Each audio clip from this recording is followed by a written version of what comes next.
Hey guys! Today we are doing my top 10 reads of this past year, 2018, with a couple honorable mentions, which I'll explain later. All of the books that I'm about to share are books that I would love to reread. I gave them all 5 out of 5 stars on Goodreads. And while I did read, I think around like 78 books this past year, there actually wasn't a lot of books that I like super fell in love with. I think total I gave about 15 books 5 out of 5 stars in the year of 2018, and these are my favorites. We're just gonna kind of hop into it. I'll explain kind of why I liked it and maybe do a little synopsis about it, but I guess we'll just see as this video goes on. And just so you know, the books that I'm about to share with you are not in any specific order. I really didn't do that, but I'm sure that you can tell which ones were my absolute favorite by how excited I will get about them. The first book that I want to share with you guys is The Prince and the Dressmaker by Jen Wang. This is a graphic novel, and you guys, I loved this book so much. I really didn't know much going into this book, and so I'm really not going to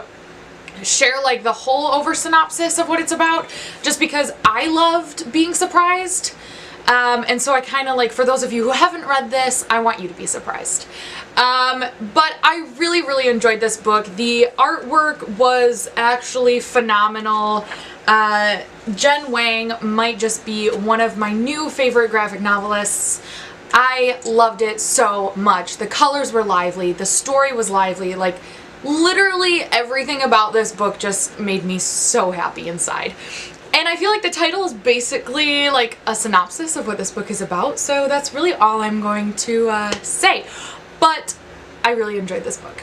The next book that I read that I loved was A Study in Charlotte by Brittany Cavallaro. I always say her last name wrong, so that's probably not how you pronounce it. But I actually picked this book up because Rocky over Blonde with a Book is like obsessed with this book series, and I saw it in the bookstore one day and I was like, you know what, like I'm just gonna do it, like let's do this for Rocky. And Rocky did not lead me wrong. I absolutely love this book. This is a modern retelling slash gender bend of Sherlock Holmes. So we have Charlotte Holmes and Jamie Watson, and they both end up going to a boarding school in I think West Virginia, and chaos ensues and they are forced into the age-old roles of Sherlock and Watson, and it's amazing. I thought that it was a really well done retelling, and I really can't wait to dive into the rest of the books in the series. The next book that I loved this past year was The House on Mango Street by Sandra Cisneros. This is actually a very short novella told in vignettes. Not only did Cisneros do a phenomenal job of telling the story of what it was like to live on Mango Street in Chicago, but also I think that the way that she styled her vignettes and told the story through the vignettes was just, it's something I'd never seen before, and it really inspired a lot in me as a writer. So yeah, that's actually one of the reasons why I think I love this book so much, is because I got so many, I discovered so many new techniques about writing and my own writing style, and it all stems from like reading this book, so I really liked it. It was also a very quick read. If you're looking for a quick read, I would highly suggest this. It's very much worth it. Like, please read this book. The next book is Carry On by Rainbow Rowell. This is kind of sort of like Harry Potter, but not. Basically, you've got some gay wizards, and one of them is like the unwanted hero. It's good. It's gay. We love it. Yeah, I picked up this book because my friend Abby over at Books and Espresso on Bookstagram is like demanded that I read this book, and so I did, and I didn't regret it. I really loved it. I can't wait for the second. I can't wait for the sequel that's coming out this year. Yeah, also this cover is like super gorgeous. I love this cover so much. Like, I need this in a poster. The next book that I fell in love with this past year was Eliza and Her Monsters by Francesca Zappia. This is about a young artist in her last year of high school who's not only struggling with her own anxiety, but like futurist, like anxiety of the present, but also futuristic anxiety of going out to college, making new friends, blah, blah, blah. But yeah, it's really good. I did a book review actually on it, and which I will link down below so you guys can go check it out, and I share all my thoughts about this book. But I really liked how it was told. I liked that the graphic novel that the main character is writing is actually included in the book, and how they sort of correlate. Yeah, I really liked it. And I cried, and I just, yeah. I think I read it in about a day. I had like a day off, and I just decided that, you know what? Today was gonna be the day that I picked this book up. It was amazing. I loved it so much.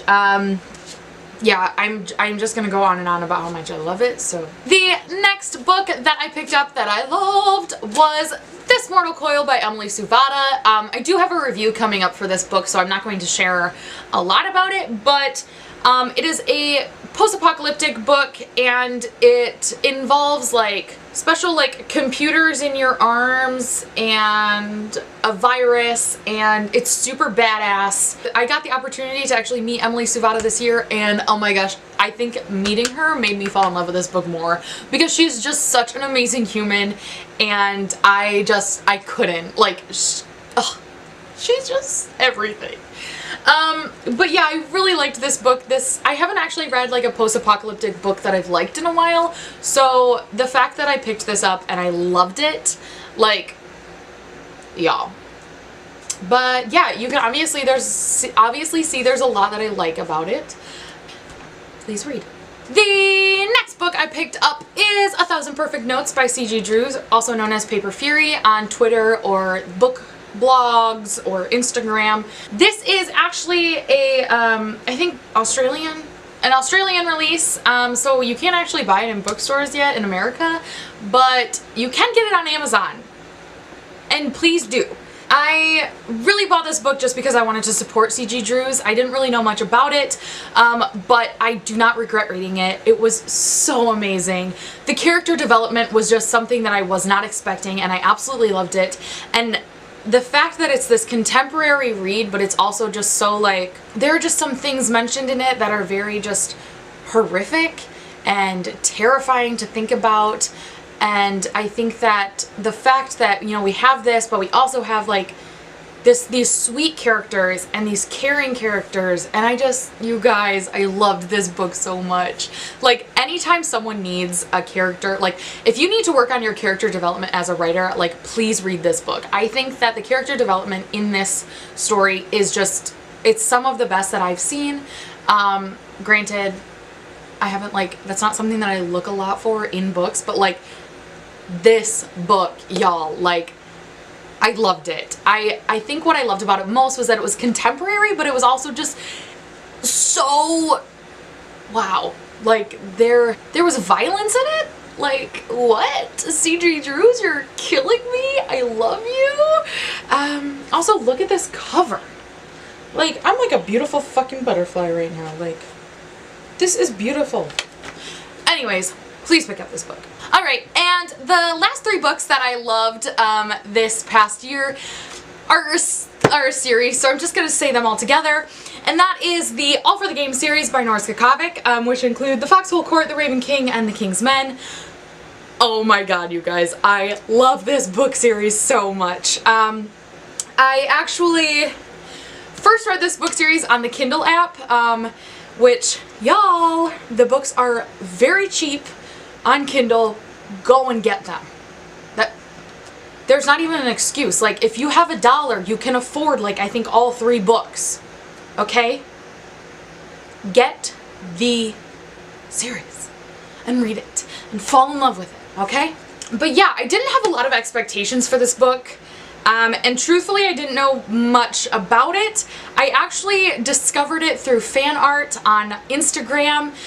Cherry and Sisters posted a picture of, I think it was the character Kevin, but I'm not actually sure now that I think about it. But I really loved the picture, and so I googled a bunch of like I stalked All for the Game, the hashtag All for the Game, and I fell in love, and so I had to read it. And I don't regret it. This book series has just about everything like all of the cliches and all of the like just, yeah, I'm gonna say all the cliches. All the cliches I love about books are in this series. And by cliches, like, I don't actually mean like cliches, but that's all I can think about right now, so but it's got sports, it's got queer characters, it's got the mafia, there's violence, there's horrific backstories, there's love, and there's hatred, and there's reunion scenes. Margaret, I'm looking at you, pick this book up. This book is just so good, and I think the characters are just so well built, and you know, please read this book series. I don't regret it. Like, like, this was like one of the last books I read in December, and I already have tattoo ideas for it. I already have art prints hanging up in my apartment. Like, I've got stickers on my laptops. Like, this is my new Percy Jackson, y'all.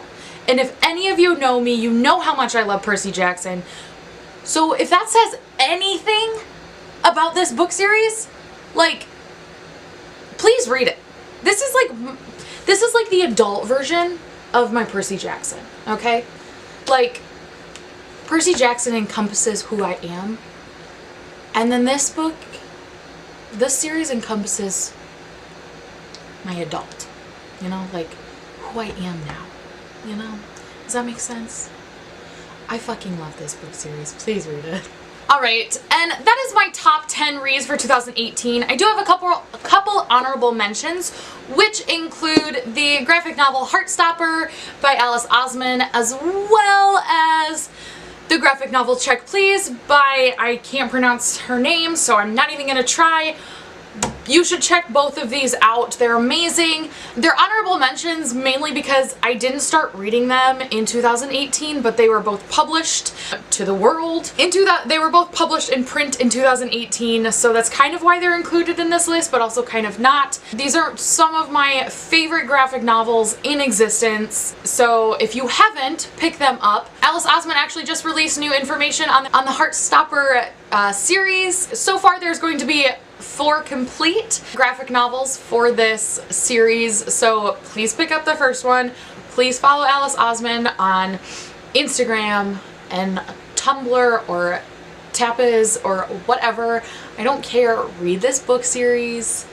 Read this story. Also check please.